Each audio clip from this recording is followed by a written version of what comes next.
प्यारे बच्चों, सुप्रभात। आज हम शुरू करेंगे पाठ भक्तिन। मूल पाठ हम पढ़ेंगे क्योंकि यहाँ से केस स्टडी के प्रश्न आते हैं जो बहुत इम्पोर्टेंट होते हैं। पाठ को और जीवन परिचय को हमें ध्यान से पढ़ना होता है और साथ साथ समझना होता है। तो शुरू करते हैं हम जीवन परिचय से। जीवन परिचय के वो पार्ट करेंगे जो बहुत इम्पोर्टेंट हैं, बहुत ही आवश्यक हैं। महादेवी वर्मा, इनके जीवन के बारे में पढ़ेंगे। इनका जन्म 1907 में फर्रुखाबाद स्थान पर हुआ जो उत्तर प्रदेश में है। प्रमुख रचनाएं हैं दीपशिखा, यामा। ध्यान रखना है, दीपशिखा और यामा ये जो हैं काव्य संग्रह हैं। प्रश्न पूछा जाएगा दीपशिखा और यामा किस विधा की रचनाएं हैं, तो बताना है काव्य, काव्य की विधा है या कविता। आगे हैं श्रृंखला की कड़ियां, आपदा, संकल्पिता, भारतीय संस्कृति के सवर, ये निबंध संग्रह हैं। पूछा जाएगा कोई भी एक रचना दे करके श्रृंखला की कड़ियां, आपदा या संकल्पिता या भारतीय संस्कृति के सवर किस विधा की रचना है, तो बताना है निबंध, निबंध की रचना है। अतीत के चलचित्र, स्मृति की रेखाएं, पथ के साथी, मेरा परिवार, ये सब जो है संस्मरण या रेखा चित्र हैं। प्रश्न आ जाएगा अतीत के चलचित्र किस प्रकार की विधा है, तो बताना है संस्मरण या रेखा चित्र। स्मृति की रेखाएं, पथ के साथी, मेरा परिवार, ये विधाओं के नाम और रचनाओं के नाम हैं। इनको ध्यान से याद करना है। अगला प्रश्न है पुरस्कार। कौन कौन से पुरस्कार मिले हैं इनको? ज्ञानपीठ पुरस्कार यामा संग्रह के लिए 1983 में मिला इनको। प्रश्न आएगा ज्ञानपीठ पुरस्कार किस रचना पर मिला है, तो बताना है यामा। यामा किस प्रकार की विधा में है? काव्य संग्रह, ये काव्य संग्रह है। पूछ लिया जाए कब प्रकाशित हुआ? 1983 में। प्रश्न आ जाए 1983 में महादेवी की कौन सी रचना प्रकाशित हुई? यामा। तो इस प्रकार के प्रश्न जो हैं पूछे जाते हैं। अगला है उत्तर प्रदेश हिंदी संस्थान का भारत भारती पुरस्कार मिला इनको। पद्म भूषण मिला 1956 में। प्रश्न आएगा पद्म भूषण कब मिला? 1956 में। भारत भारती पुरस्कार किसके द्वारा दिया गया? उत्तर प्रदेश हिंदी संस्थान के द्वारा। तो हमें इन रचनाओं के नाम याद करने हैं और सम्मान याद करने हैं। प्रश्न आएगा निधन कब हुआ? 1987 में इलाहाबाद में। 1987 में इलाहाबाद में इनका निधन हुआ। अब हम करेंगे पाठ के बारे में, भक्तिन के बारे में। पहले पैरे में भक्तिन के बारे में बताया गया कि भक्तिन कैसी दिखती थी, शरीर कैसा था, आंखें कैसी थी। छोटे कद और दुबले शरीर वाली भक्तिन अपने पतले ओठों के कोनों में दृढ़ संकल्प और छोटी आंखों में एक विचित्र समझदारी लेकर जिस दिन पहले पहल मेरे पास आ उपस्थित हुई थी, तब से आज तक एक युग का समय बीत चुका है। पर जब कोई जिज्ञासु उससे इस संबंध में प्रश्न कर बैठता है, तब वह पलकों को आधी पुतलियों तक गिराकर और चिंतन की मुद्रा, चिंतन होता है सोचना, मुद्रा होता है स्थिति या खड़े होने की अवस्था, चिंतन की मुद्रा में ठुड्डी होता है ठोडी को कुछ ऊपर उठाकर विश्वास भरे कंठ से उत्तर देती है, तुम पचई का बताई, यही 50 बरिस से संग रहित हैं। इस हिसाब से मैं 75 की ठहरती हूँ और वह 100 वर्ष की आयु भी पार कर जाती है। इसका भक्तिन को पता नहीं। पता हो भी तो संभवतः वह मेरे साथ बीते हुए समय में रत्ती भर भी कम न करना चाहेगी। मुझे तो विश्वास होता जा रहा है कि कुछ वर्ष और बीत जाने पर वह मेरे साथ रहने के समय को खींचकर 100 वर्ष तक पहुंचा देगी। चाहे उसके हिसाब से मुझे 150 वर्ष की असंभव आयु का भार क्यों न ढोना पड़े। ये था गद्यांश। इसके हम देखेंगे अलग अलग क्या मतलब होते हैं और कौन कौन से ऐसे प्रश्न हैं जो एग्जाम में पूछे जाते हैं। पहला तो यही आएगा कि बख्तिन का कद कैसा था, तो हम बताएंगे बख्तिन का कद छोटा था। शरीर कैसा था, दुबला था। ओठों में क्या था या ओठों या कोनों में क्या था, दृढ़ संकल्प था। विचित्र समझदारी कहाँ थी, छोटी आंखों में। या पूछ ले छोटी आंखों में क्या था, विचित्र समझदारी। विचित्र होता है अद्भुत, अद्भुत समझदारी थी। प्रश्न आएगा बख्तिन और महादेवी को साथ साथ रहते हुए कितना समय बीत गया, एक युग का। एक युग का समय जो उसको बीत चुका है। कोई उससे प्रश्न पूछता तो वो क्या करती थी या उसकी क्या मुद्रा होती थी, तो बताना है वह पलकों को आधी पुतलियों तक गिराकर और चिंतन की मुद्रा में ठुड्डी को कुछ ऊपर उठाकर विश्वास भरे कंठ में उत्तर देती थी। यानी ठुड्डी को कुछ ऊपर उठाना ये उसकी मुद्रा थी, यहां से लेकर के पलकों से लेकर के, और ठुड्डी को कुछ ऊपर उठाना ये उसकी मुद्रा थी। प्रश्न आएगा जिज्ञासु क्या मतलब होता है, तो बताना है जानने की इच्छा रखने वाला। अब उत्तर क्या देती थी, तुम पचई का बताई, यानी कि तुम जो है मुझसे जानना चाहते हो, पूछना चाहते हो, तो मैं तुम्हें बता देती हूं। यही 50 वर्ष से संग रहित हैं, यानी कि हम जो है 50 वर्षों से साथ रह रही हैं।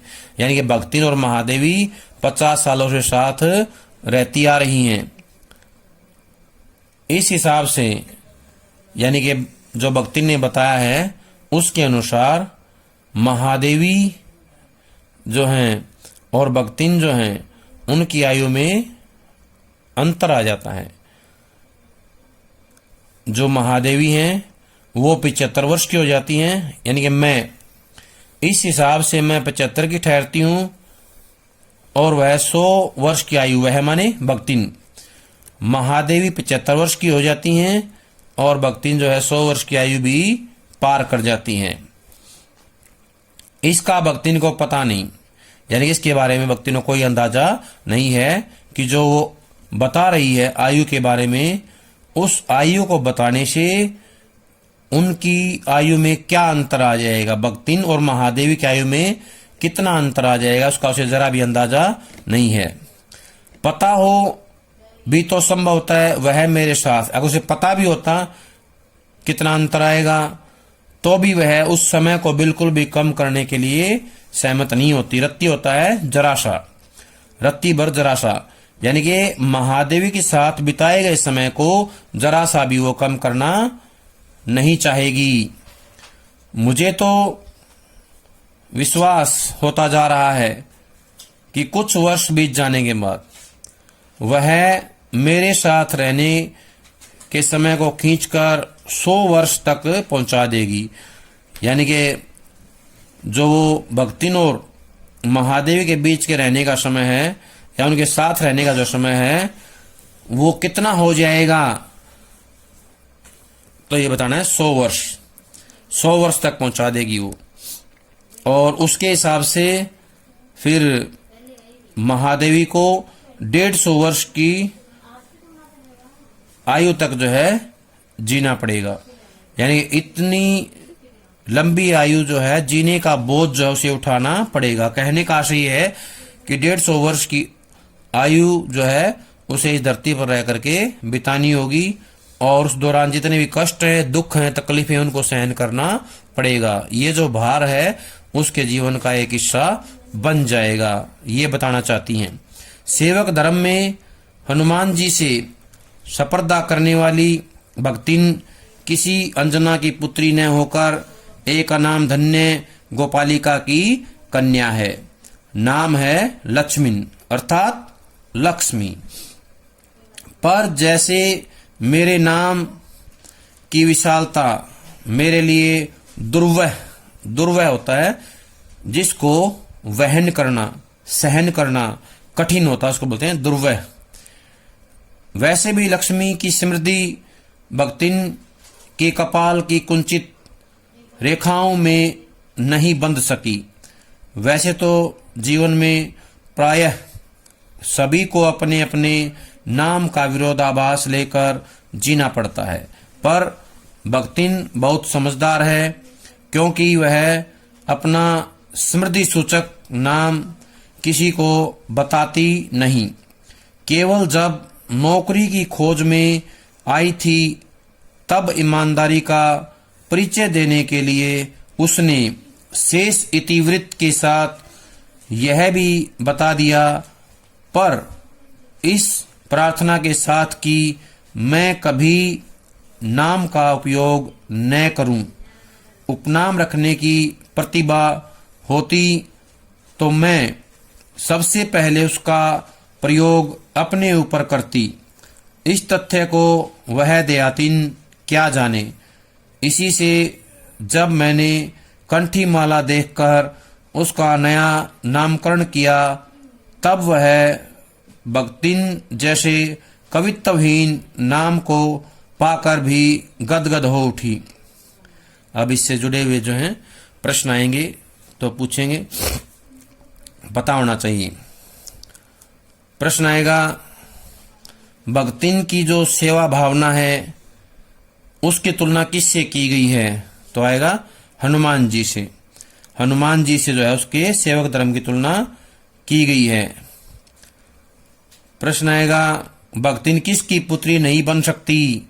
अंजना की। प्रश्न आएगा, अंजना के पुत्र का नाम बताइए? तो आएगा हनुमान जी। प्रश्न आएगा, अंजना किसकी माता थी? हनुमान जी की। प्रश्न आएगा, भक्तिन किसकी पुत्री थी? अनाम धन्य गोपालिका की। अनाम धन्य गोपालिका की जो है पुत्री थी। प्रश्न आएगा, भक्तिन का नाम क्या था? लक्ष्मीन। लक्ष्मी का मतलब होता है लक्ष्मी। लक्ष्मी नाम किसके लिए ध्रुव था? भक्तिन के लिए। लक्ष्मी की समृद्धि भक्तिन के कपाल की कुंचित रेखाओं में नहीं बंध सकी। तो प्रश्न आएगा, किसकी कुंचित रेखाओं में नहीं बंध सकी? भक्तिन की। कपाल का मतलब होता है मस्तक, माथे की रेखाएं। जीवन में लोगों को क्या लेकर जीना पड़ता है? अपने नाम का विरोधाभास। अपने नाम का विरोधाभास लेकर के जीना पड़ता है। प्रश्न आएगा कि भक्तिन जो है अपना कौन सा नाम नहीं बताती थी? समृद्धि सूचक। समृद्धि सूचक नाम क्या था? लक्ष्मी।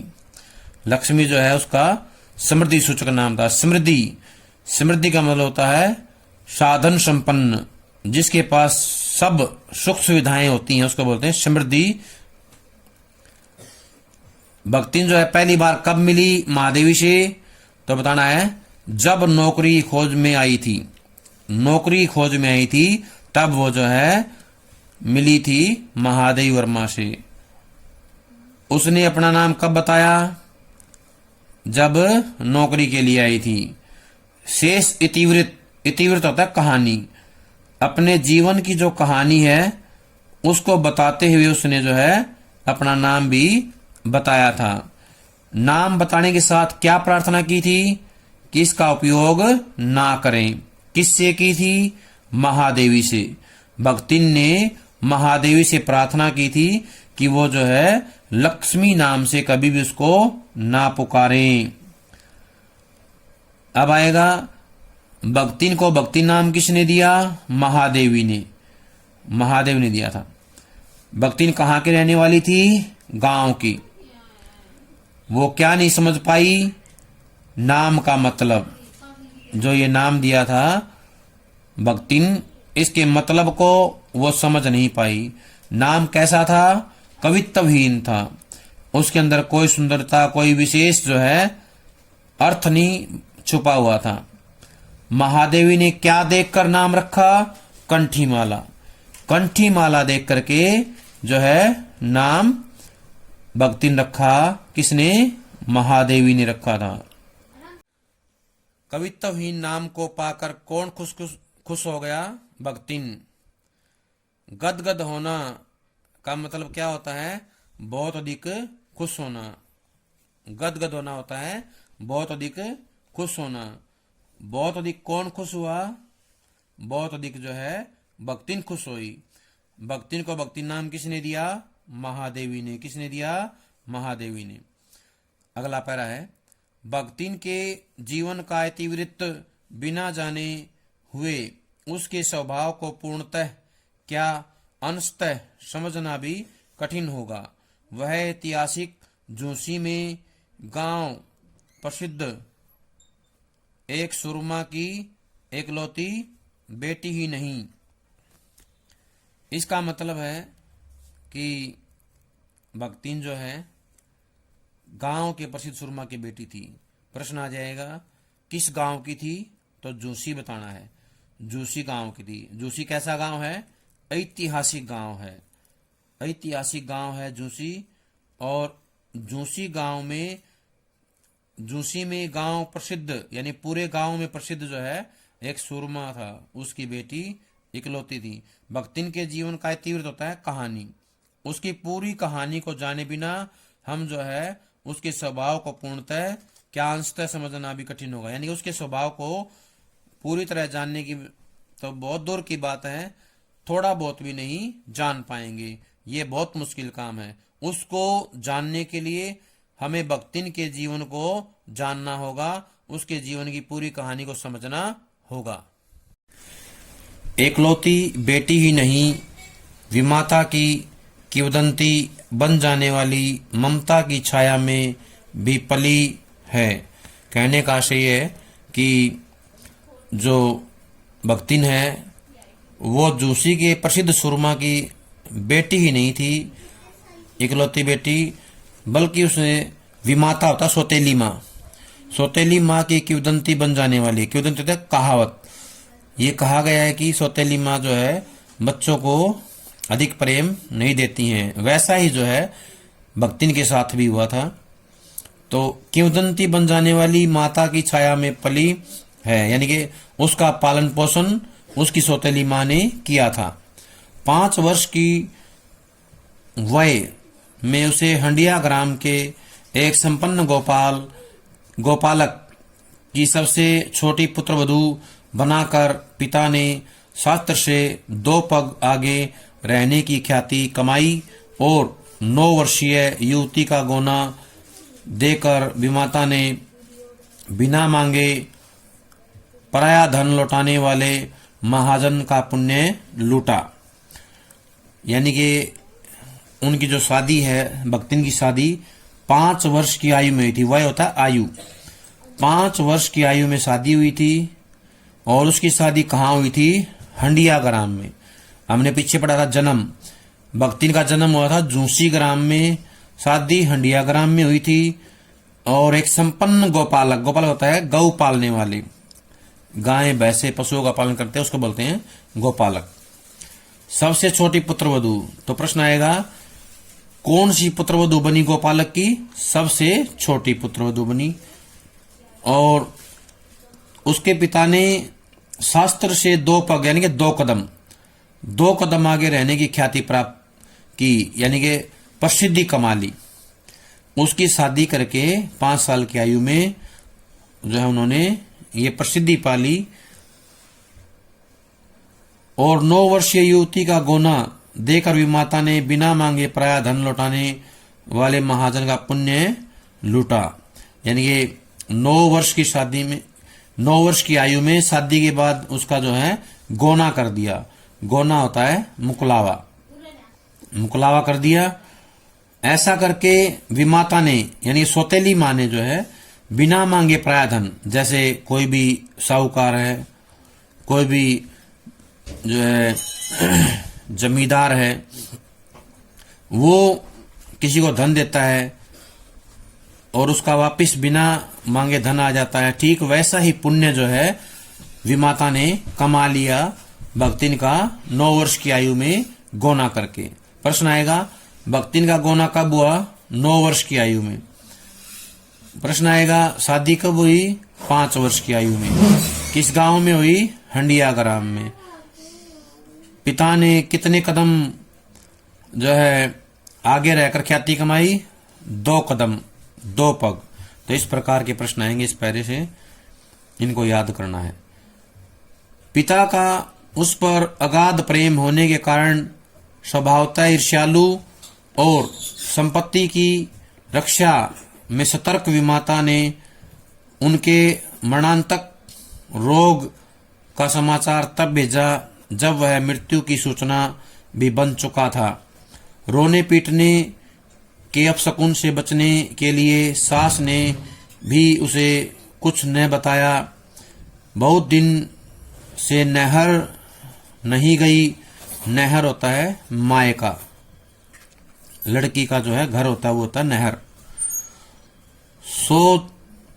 सो जाकर देख आवे, यही कहकर और पहना उड़ाकर सास ने उसे विदा कर दिया।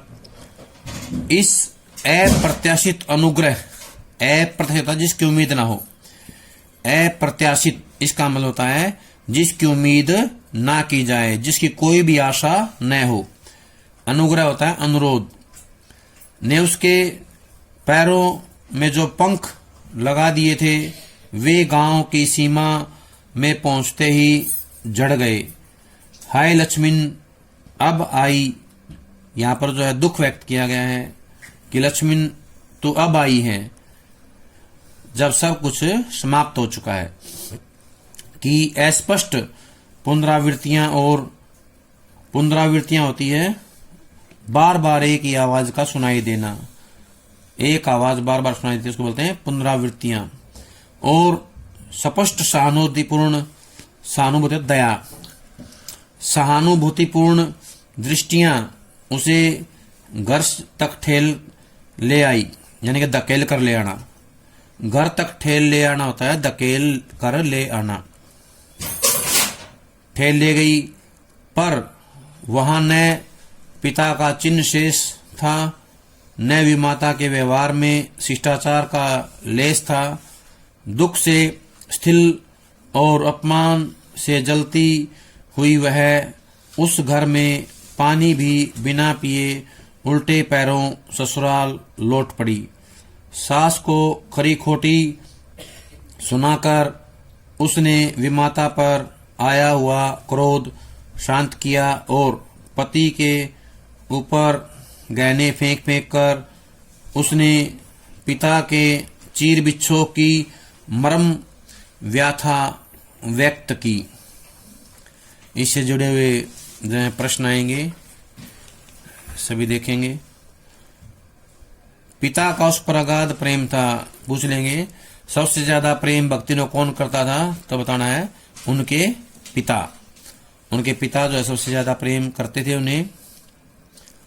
ईर्ष्यालु और संपत्ति की रक्षा में सतर्क विमाता, और जो उसकी माता थी वो कैसी थी?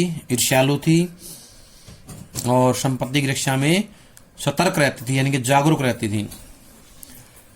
प्रश्न आएगा पिता की मृत्यु का समाचार किसने नहीं भेजा? उसकी विमाता ने। उसकी विमाता ने जो है उसकी मृत्यु का समाचार नहीं भेजा था।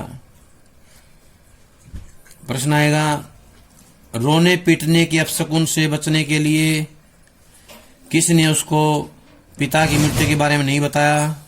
सास ने, भक्तिन की सास ने जो है उसको नहीं बताया। नहर का क्या मतलब होता है? मायका। पहना उड़ा के किसने भेजा? उसकी सास ने। पैरों में पंख जो लगे हुए थे वो कहाँ जड़ गए? गांव की सीमा में पहुंचते ही। गांव की सीमा में पहुंचते ही जो है उसके पैरों में लगे पंख जड़ जाते हैं।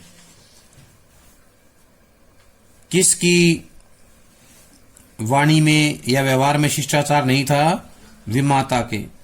विमाता के व्यवहार में शिष्टाचार नहीं था। ससुराल से कैसे आ गई? उल्टे पैर। भक्तिन जो है ससुराल से पानी पिए बिना ही उल्टे पैर आ जाती है। भक्तिन खरी खोटी किसको सुनाती है? अपनी सास को। आगे है, चीर बिच्छों की व्यथा कैसे व्यक्त करती है? अपने गहने फेंक फेंक कर। भक्तिन अपने गहने किस पर फेंक करके चीर बिच्छों की मर्म व्यथा व्यक्त करती है? तो इसका उत्तर आएगा अपने पति पर। अपने पति पर जो है गहने फेंक करके चीर बिच्छों की मर्म व्यथा व्यक्त करती है। चीर बिच्छो होता है लंबी विदाई, लंबा बिछुड़ जाना। भक्तिन किससे बिछुड़ गई थी? अपने पिता से, क्योंकि उसका पिता जो है उसको छोड़ करके चला गया था, उसकी मृत्यु हो गई थी। और उसकी मृत्यु का समाचार जो है उसके मर जाने के बहुत दिनों बाद भक्तिन को मिलता है। मर्म व्यथा है दुख, पीड़ा, मार्मिक जो पीड़ा है उसको व्यक्त करती है। प्यारे बच्चों, ये था भक्तिन पाठ का परिच्छेद 1, यानी कि पहला परिच्छेद था। दूसरा परिच्छेद जब तक आए उससे पहले इसको सुन के पढ़ के याद कर लें। सभी का बहुत बहुत धन्यवाद।